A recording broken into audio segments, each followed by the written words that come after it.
The retreating water is uncovering things that were supposed to remain hidden forever. A World War II landing craft is sitting abandoned in the mud, miles away from the shoreline where it once belonged. The remains of the entire town of St. Thomas, submerged beneath the lake in 1938, are beginning to emerge once again as the water pulls back and sunlight reaches places that have been underwater for generations. And buried deep inside the hardened, sucking clay of Hemingway Harbor, investigators discovered something even darker. The skeletal remains of a man who had been shot in the head sometime during the 1970s. The evidence pointed toward a possible mob killing, a body sealed away for decades beneath billions of gallons of water, only to reappear when that water began disappearing. Lake Mead isn't simply getting smaller, it is opening a vault of forgotten history. It is a time capsule being unlocked in reverse, revealing one buried secret after another as the shoreline retreats. Every boat, every foundation, and every structure emerging from the mud carries the same unsettling message. This isn't merely a story about drought. It is the consequence of a fundamental calculation made more than a century ago. A mistake in the numbers that helped build the modern American West and could now threaten to tear apart the very system it created. So what do you think will be the most disturbing or unbelievable discovery to emerge as Lake Mead continues to shrink? Tell us your thoughts in the comments below. 7 states, 2 nations, and roughly 40 million people depend on the same river for water, and that river is being pushed closer and closer to its limits. Many of you have told us that when you watch these documentaries, you become so absorbed in the story that you completely forget to subscribe. So if you enjoy these deep investigations and want to see more stories like this, take a moment to hit that subscribe button. It may seem like a tiny action, but it is one of the biggest ways you can support the channel and help us continue producing documentaries like this. For us, it genuinely makes a difference. Now, let's go back to where this entire problem began. The promise was officially put on paper on November 24, 1922, when representatives from 7 states gathered to create what became known as the Colorado River Compact. Their goal was ambitious. They wanted to bring order to the unpredictable river that carved its way through the American desert and divide its water before the states could fight over it. They studied the river's flow, calculated how much water they believed was available, and divided 15 million acre-feet among the states. The upper basin states of Colorado, New Mexico, Utah, and Wyoming were assigned 7.5 million acre-feet, while the lower basin states of Arizona, Nevada, and California received another 7.5 million. Later, an additional 1.5 million acre-feet would be designated for Mexico. On paper, it looked like an extraordinary feat of planning. The agreement offered a blueprint for transforming one of the harshest regions in America. It promised that cities could rise in places where almost nothing had grown, that farms could flourish beneath an unforgiving desert sun, and that water could be engineered into prosperity. But there was a problem hidden inside the numbers. The river didn't actually contain as much water as the agreement assumed. The measurements used to create that historic promise came from a period that was unusually wet, one of the wetter stretches the region had experienced in roughly 1,200 years. In other words, the people making the calculations were effectively planning the future around conditions that were not normal. They were using an exceptionally generous period of river flow as the foundation for a system that would eventually support tens of millions of people. The result was a built-in shortage from the very beginning. More water had been promised on paper than the river could reliably provide in reality. It was a water debt created before the modern system had even been constructed, And for decades, that debt remained hidden because there was enough water in storage to keep the illusion alive. For a while, nobody had to confront the mistake. Between 1931 and 1936, Hoover Dam rose from the Black Canyon, an enormous monument to American engineering, ambition, and confidence. The dam captured the Colorado River and created Lake Mead, which became the largest reservoir in the United States. Farther upstream, Glen Canyon Dam performed a similar role, holding back the river and forming Lake Powell. Together, these massive reservoirs became something like giant water savings accounts for the American West. They stored enormous quantities of water, allowing cities, farms, industries, and communities to keep expanding, even though the original calculations behind the system were already flawed. For decades, there seemed to be enough water to hide the problem. In 1983, and once again around 1999, Lake Mead was practically full. The water climbed to around the 1,229-foot level, and from the perspective of the people living throughout the Southwest, the system appeared to be working exactly as intended. Cities continued expanding, new neighborhoods appeared, farms kept producing crops, water flowed from taps as though the supply were endless. The desert itself seemed to be changing into something permanent and prosperous. But the abundance was never permanent. It was an illusion built on assumptions that were eventually going to collide with reality. And now that collision is impossible to ignore. The evidence is literally carved into the walls of the canyon. Nearly 100 feet above the present waterline, a massive, pale band stretches across the rock. From a distance, it can look like an ordinary discoloration, but this strange white mark has become one of the most recognizable symbols of Lake Mead's decline. People call it the bathtub ring. But it isn't simply a stain left behind by dirty water. It is a mineral deposit, largely made up of calcium carbonate, left behind as the lake once occupied a much higher level. It marks the height the water used to reach, turning the canyon wall itself into a record of how much the reservoir has fallen. Every section of that exposed ring represents an enormous volume of water that is no longer there. It is a physical reminder of something far more important than a shrinking reservoir. It is the visible evidence of a promise that the Colorado River was never capable of keeping forever. One river system sustains a population larger than the entire country of Canada. Around 40 million people rely on the Colorado River. It supplies drinking water to Los Angeles, irrigates the fields of Arizona's Imperial Valley, and supports the communities and industries surrounding Phoenix. The scale of that dependence is almost impossible to grasp. But beneath it all is a harsh reality. Water rights are not equal. The 1922 Compact and the laws that came afterward created a complicated hierarchy of senior and junior water rights. California received the largest allocation and some of the most senior claims. Arizona, including the Central Arizona Project, received junior rights. And Nevada, despite being home to the glittering oasis of Las Vegas, was given the smallest share of all, just 300,000 acre-feet, a tiny fraction of the river.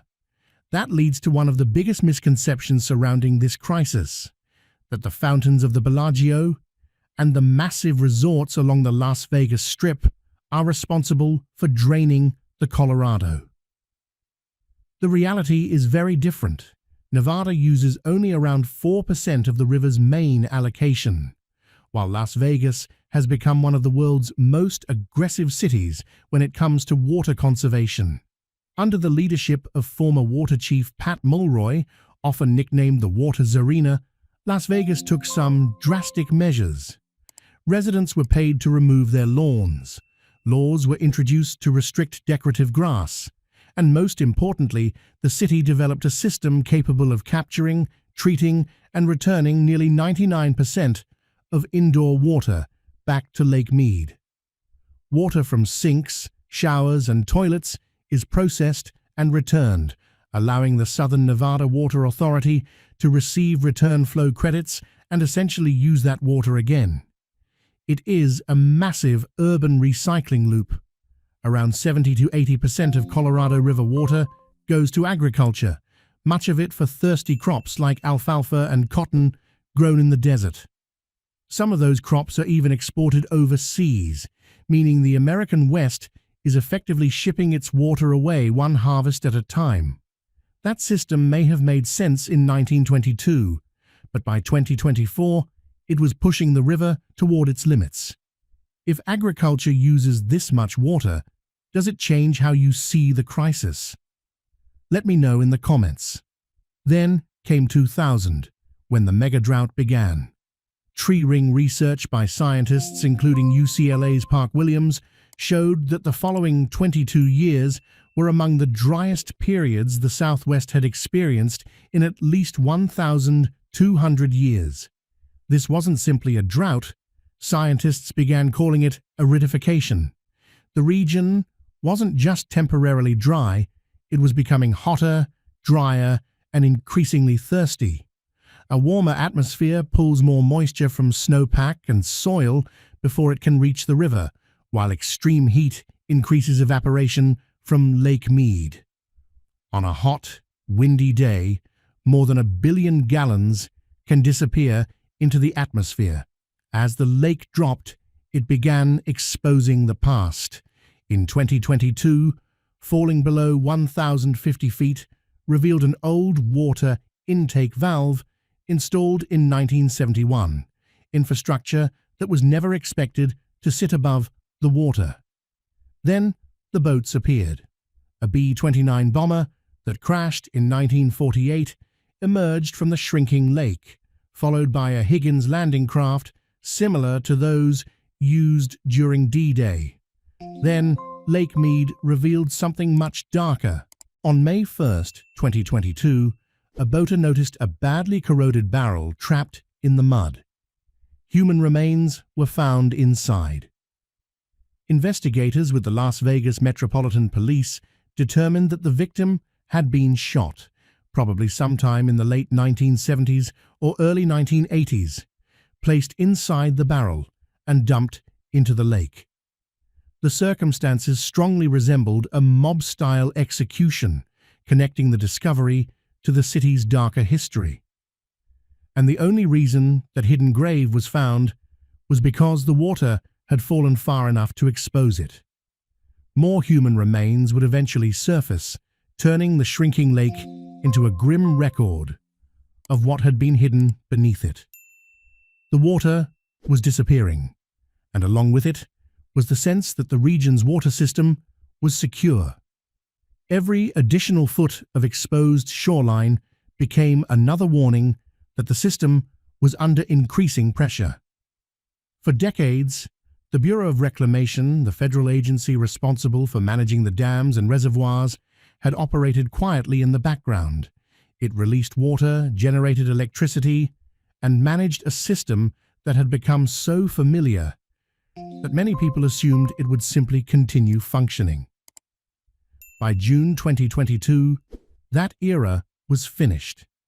Bureau Commissioner Camille Kalimlim-Touton appeared before a tense Senate committee and delivered an extraordinary warning to the 7 Colorado River Basin states.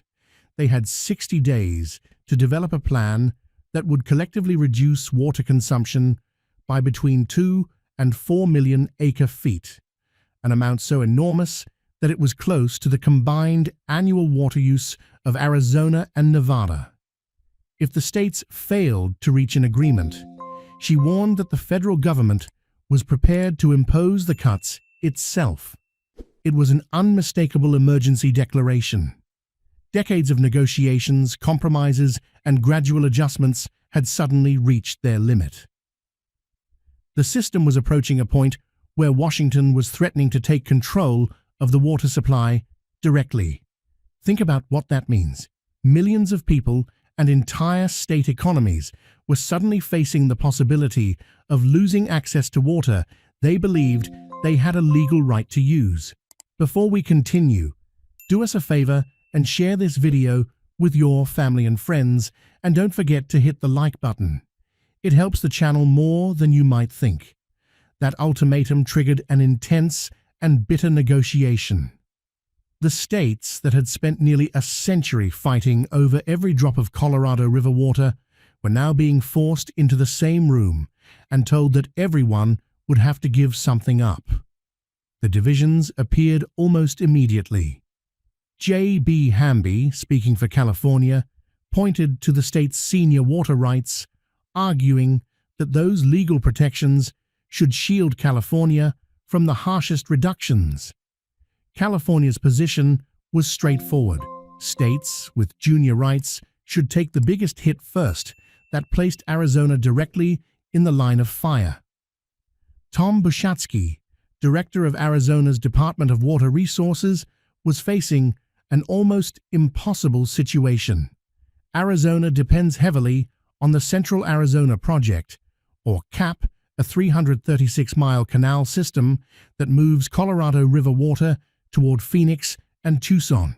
But CAP has some of the most junior water rights on the entire river. Under agreements already in place, Arizona was facing the largest mandatory reductions.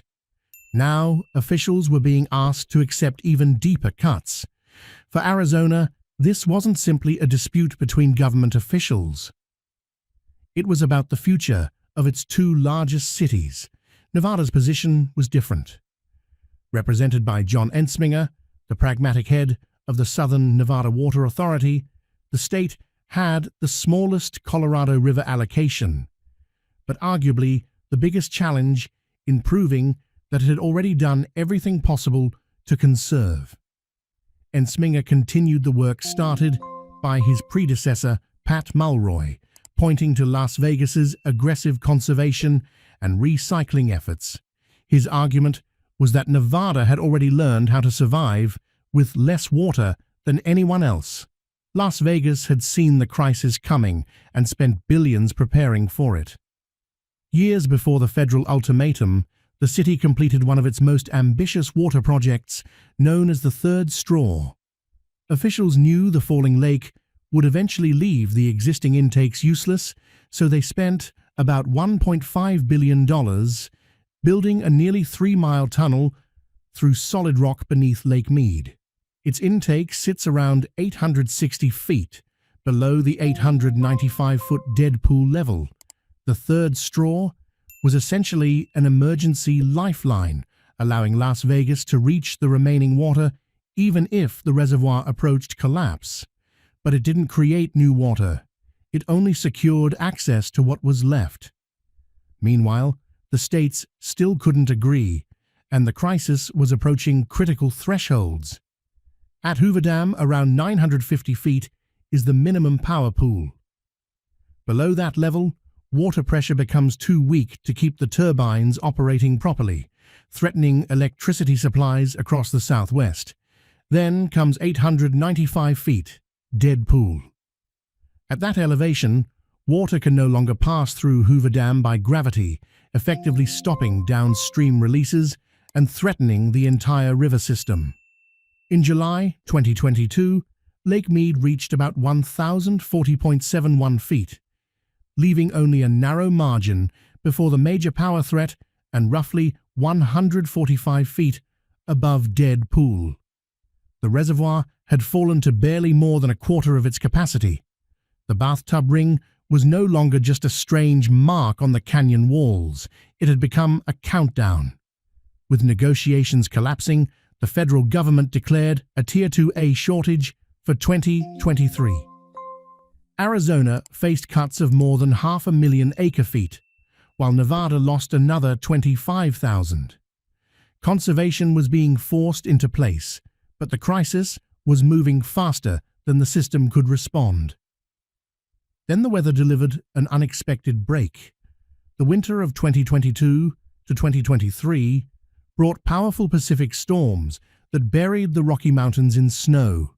with some areas reaching more than 150% of normal.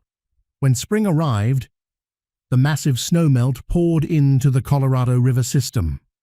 Lake Powell began rising, and officials released additional water through Glen Canyon Dam toward Lake Mead. The result was dramatic. Lake Mead climbed more than 20 feet within months, submerging boat ramps and covering parts of the exposed bathtub ring. For a moment, it looked like the crisis was over, but scientists warned that one wet winter couldn't erase decades of drought. The reservoirs were still far from full, and the basic problem remained: the Colorado River simply doesn't provide as much water as the system promises. A warmer atmosphere is also pulling more moisture from the land and snowpack before it reaches the reservoirs. The long-term crisis hadn't disappeared. What the extra water provided was something almost as valuable as water itself: time. The threat of dead pool was pushed farther away, giving officials room to negotiate. In May 2023, Arizona, Nevada, and California finally reached a landmark agreement, promising to conserve another 3 million acre-feet by the end of 2026, with more than $1 billion in federal support. It was a major compromise, but it revealed the new reality. The states were no longer dividing excess water. They were paying people to stop using water the river could no longer reliably supply. If you're enjoying this documentary, please take a moment to subscribe. Your support helps us continue making stories like this. Now, the real battle is what happens after 2026. Water rights, agricultural allocations, and the century-old rules of the Colorado River may all have to change. California is defending its senior rights, while farmers fear devastating cuts, and cities like Phoenix and Las Vegas argue that millions of people cannot simply lose their water. And what happens if the next drought lasts 50 years instead of 23? Ancient tree rings show the Colorado Basin has survived megadroughts far worse than today. The wet period used to design the 1922 system may have been an unusual exception, not a dependable future. The dams and canals can control water, but they cannot create it. The future may demand desalination, advanced water recycling, and major reductions in agricultural water use. The Colorado River isn't returning to the world we once knew. The question is whether the American West can adapt before the water runs out. Las Vegas's third straw represents this new reality perfectly.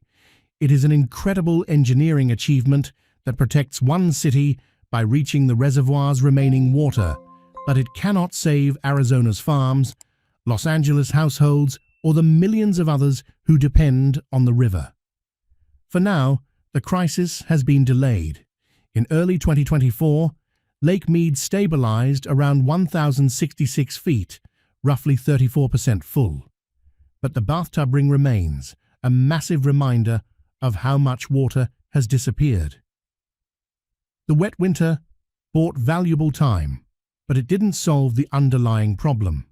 The river is still under pressure, and the clock is still ticking. What happens after 2026 could determine the future of the American West. It will be a struggle over scarcity, sacrifice, and survival, all unfolding as the climate becomes hotter and drier. The water that once hid dark secrets beneath Lake Mead is disappearing. The real question is whether the civilization built around that water can survive without it. If you've made it this far, thank you. And if you haven't subscribed yet, please do. For you, it's one click. For us, it's what keeps these stories alive. The future will require more than engineering.